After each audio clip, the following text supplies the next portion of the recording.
Here I am with my bike all set up. Rode out to the Tansky off-road riding area on Vancouver Island, and boy, just took the bike down the opening trail, or up the opening trail, and I don't know, I went hardly any distance at all, and I got tired and a little scared. The bike handled wonderfully. It bounced right off stuff. I felt in good control, really, but single track, never done it before. It's heading up. I don't know where it's going. There's tons of loose rocks. There's a bunch of logs across the road, some big boulders. I mean, it looks great, but I'm here alone, and it's kind of my first time doing it. And so my hips on either side have gotten sore right away. So using some muscles I haven't used before. So I think I'm going to rest them up a little bit. Probably go down more of a logging road for just a bit, and then hopefully I'll try some single track again. Yeah, interesting start. It's it's probably 10:30. No, maybe 10 o'clock now. It's supposed to be the hottest day here. Get to 38 degrees maybe. So I wanted to get an early start, and I'm here. So let's explore.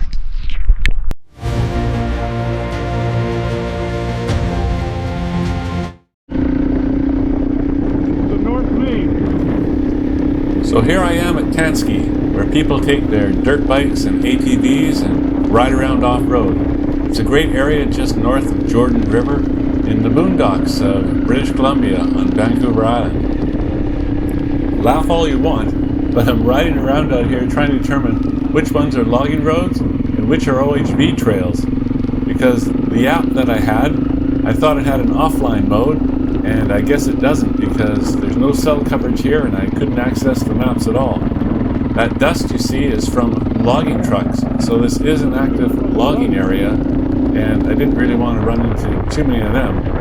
So I would look around and see something like that and think, oh, that's awfully overgrown. Is that trail?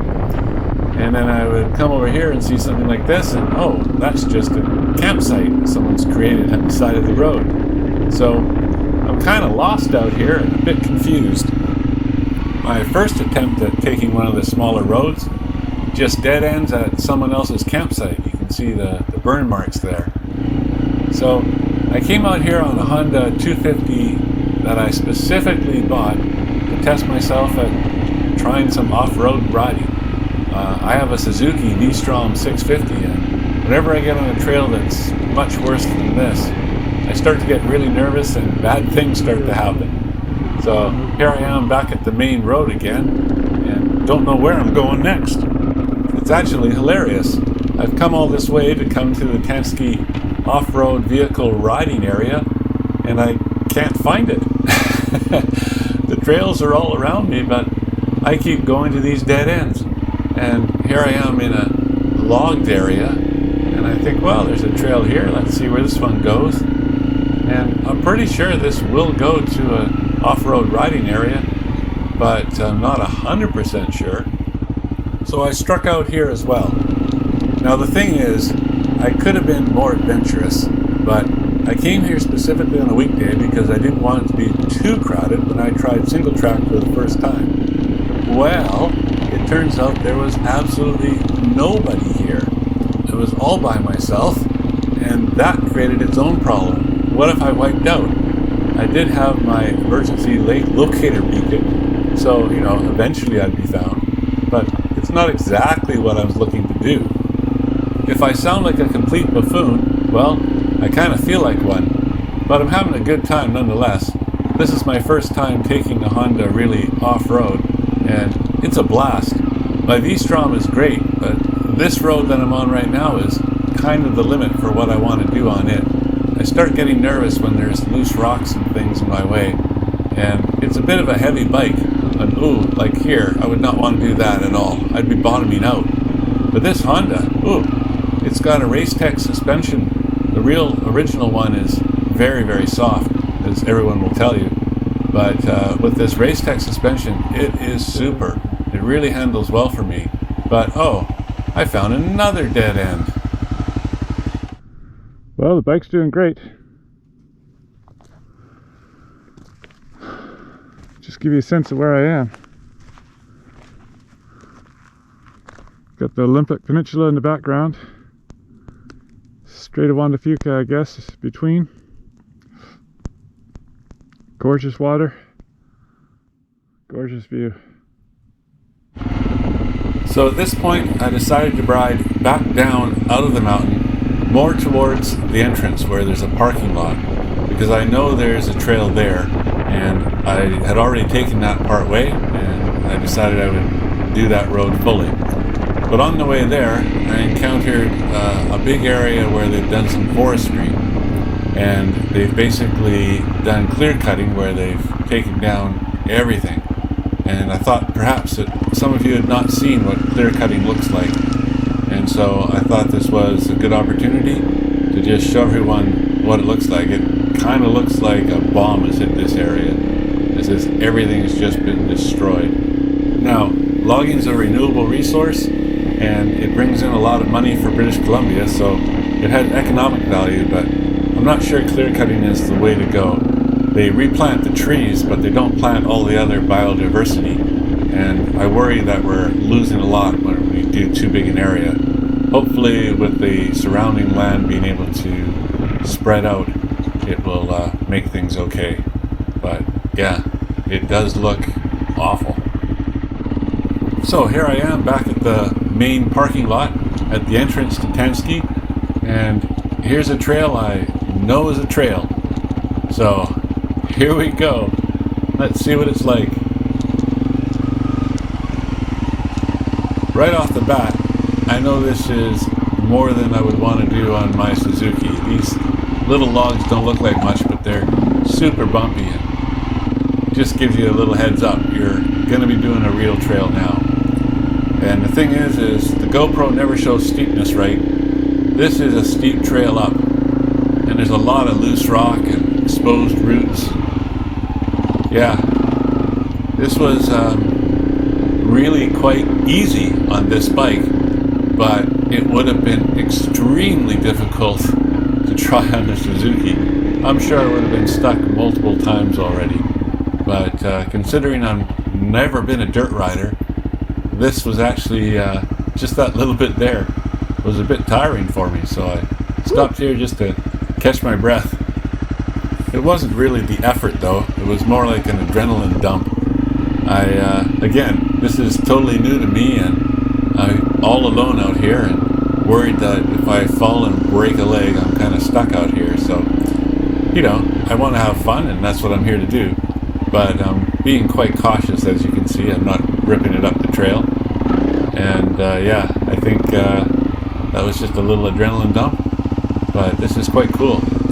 It's actually, you know, you ride a bike that's designed for the terrain appropriately, and it just gives you so much confidence. I see those rocks and I just know the bike will be able to find its way through them, and that's a really reassuring feeling.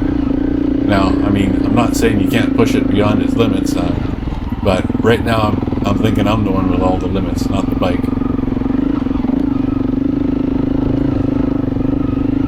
It just keeps tractoring up. I think that's what they like to say about this model of bike, is it just runs like a tractor.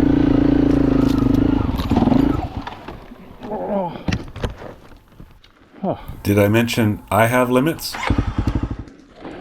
Just checking the trail ahead. Always nice to see some bear scat. Okay, so the bike is more than capable. It can do a hell of a lot more than I'm ready to do. Now, while I knew the rail track was to the right, I went left here because I was looking to do a little loop and just get back to the parking lot. Anyone who's out here and rides this regularly is going to laugh at what a little section I've done here, but I'm just here to gain some experience. This is experience enough. Look at how overgrown this path is.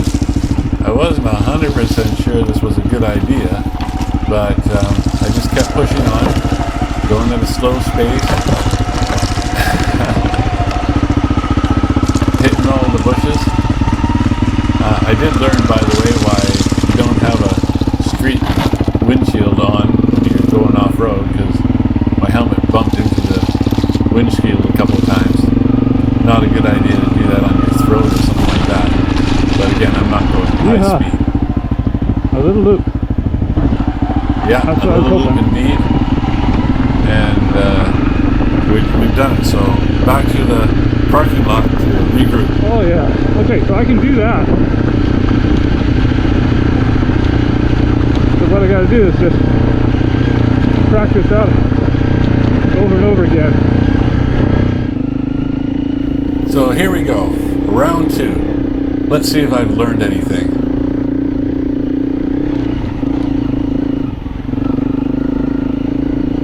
Knowing where the trail is, of course, is a big advantage. And having done it once, I kind of know what I'm going to face. I do feel, though, that the ride up was a lot smoother this time.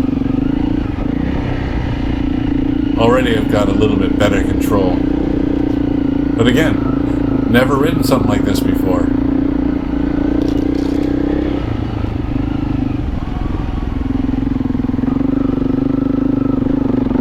It really was a lot of fun.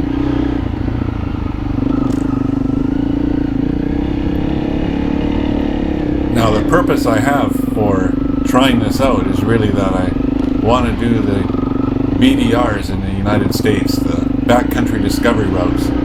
These are mostly off-road trails, often logging roads, that get you from one side of a state to another.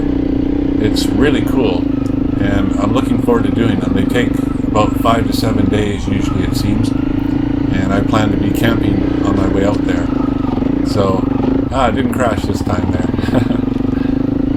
Yeah, so this is really a test. I'm not really expecting to do a whole lot of, true single track, and I don't want to be really doing dirt bike stuff, but I want to have a bike that's capable of getting me not just into but out of trouble.